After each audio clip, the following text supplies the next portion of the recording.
Okay, so today we're diving into some pretty deep waters. We're going to be looking at the book of Hebrews, specifically chapter 2. Yeah, this chapter is really all about, like, who Jesus is and why it mattered so much that he, became human. Like, why bother? If he's God, why would he even need to do that? That's a good question to think about as we go through this. Yeah, it's a good one.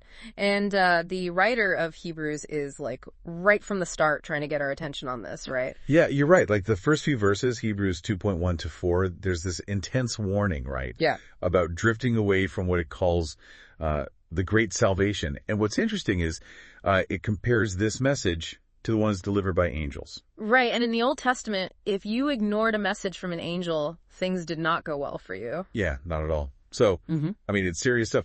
But why? What is it about this salvation that's so great that ignoring it has, like, eternal consequences? That's the question, right? And I think a big part of the answer is in verses 5 to 9, where it talks about Jesus being, well, lower than the angels.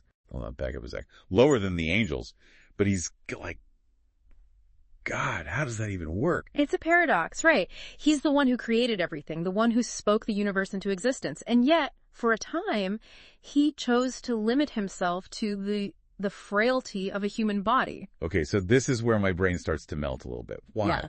Why would he do that? The author actually quotes from the Psalms about humanity's place in creation. It talks about how we are crowned with glory and honor. Like we have the special place in God's creation. Yeah. But Jesus, he was already worthy of all that and more, and yet he chose to humble himself. He chose to become one of us. Okay, so there had to be a reason. What was the point of all this? Well, think about it this way. He entered into the depths of human suffering, even death itself, and in doing so, he broke its power over us. So he's like disarming the enemy from the inside. That's a powerful image. Yeah, exactly. He's the ultimate victor. And his victory paves the way for us to follow. Which brings us to Hebrews 2.10, where it calls Jesus the pioneer of our salvation. The pioneer. I like that. It implies that he's gone ahead of us, blazed the trail, shown us the way. Exactly. And it's talking about something called being made perfect through sufferings. Okay, now that's a little confusing. We don't usually think of suffering as like a path to perfection, do we? Right. But here it's not talking about, becoming perfect in a worldly sense. It's more like, imagine refining metal in a furnace. Okay, I'm listening.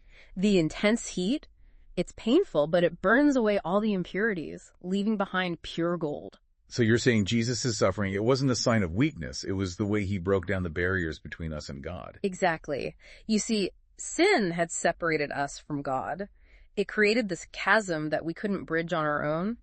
But Jesus' sacrifice, his willingness to experience the full weight of human suffering, it bridged that chasm. Wow. So it's through him that we're offered sanctification, that process of becoming more like him, having our own impurities burned away. Yeah. And it's not like this distant transaction. Hebrews 2.101:13 really emphasizes how personal this is. It says Jesus calls us his brothers and sisters. It's like he's saying, I get it, I've been there. Exactly. He understands what it means to be human because he was human. And, this leads us to the heart of what Jesus achieved. For centuries, humanity has been haunted by the fear of death. But in Hebrews 2.14-16, we see that through his death and resurrection, Jesus defeated the one who held the power of death, the devil. So we don't have to be slaves to that fear anymore. That's a game changer. Completely. It should change everything about how we live, how we face our own struggles, even how we view death itself. And then it goes on to describe Jesus as our high priest. Right, and that's in verses 17 and 18. It's saying he's not just our savior, he's also our advocate. He's the one who stands before God on our behalf. And because he experienced everything we experience, his empathy isn't just theoretical. He gets it. Yeah, he gets it. So you see, Jesus' humanity wasn't just some random detail.